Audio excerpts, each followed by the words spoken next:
Hello বন্ধুরা, তো তোমাদেরকে আজকে আলুর একটা নতুন রেসিপি তোমাদেরকে দেখাবো আমার বরের হাতে। তো চলো, প্রথমে আলুগুলোকে ভালো করে কেটে মধ্যের অংশগুলোকে চামচে করে বার করে নেবে, দিয়ে আলুটা ভালো করে তেলে ভেজে নেবে। ভেজে নেওয়ার পর এটা নিরামিষে রান্না হচ্ছে, মানে যারা কেউ উপোস করে থাকো তাদেরকে খাওয়া হবে নিরামিষের দিন। তো এটা মানে নিরামিষ খাও উপোস করে, তো সেটা খাওয়া হবে। তো প্রথমে মশলাটা করে নিচ্ছি, যেগুলো নিরামিষে দাও মশলা সেগুলোই লাগবে, অন্য কিছু লাগবে না। আর কাজু কিশমিশটা লাগবে। তো চলো এক এক করে মশলাটা সব দিয়ে দেওয়া হলো, কাজু কিশমিশও দিয়ে দেওয়া হলো। ভালো করে মশলাটা নেড়ে নেবে তেল ছাড়া পর্যন্ত।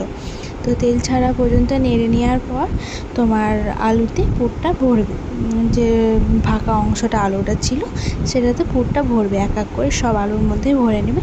ভরে নেওয়ার পর আবার তেলে একটু মশলার কারি করে আবার আলুটাকে মশলার মধ্যে দিয়ে সিদ্ধ করতে হবে।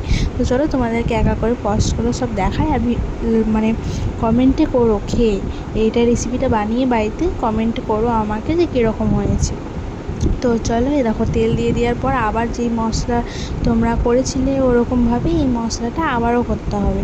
তো চলো তোমরা এক এক করে দেখো, আর ভিডিওটা কেমন লাগলো প্লিজ প্লিজ প্লিজ কমেন্টে জানাও।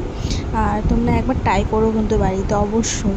তো এটা লুচি পরোটা সবের সঙ্গে যাবে। তো ভিতরের পুরটা তোমাদেরকে দেখাবো, এত সুন্দর টেস্ট হয়েছিল না খেতে, দারুণ দারুণ হয়েছিল। তো চলো তোমরা একবার ট্রাই করো, অবশ্যই ট্রাই করো। আর আমার রান্নার ভিডিও তোমাদের কেমন লাগে প্লিজ প্লিজ প্লিজ কমেন্টে জানাও। তো চলো, আবার তোমাদের নেক্সট ভিডিওতে তোমাদের সাথে দেখা হবে। ততক্ষণে টাটা বাই। তো চলো।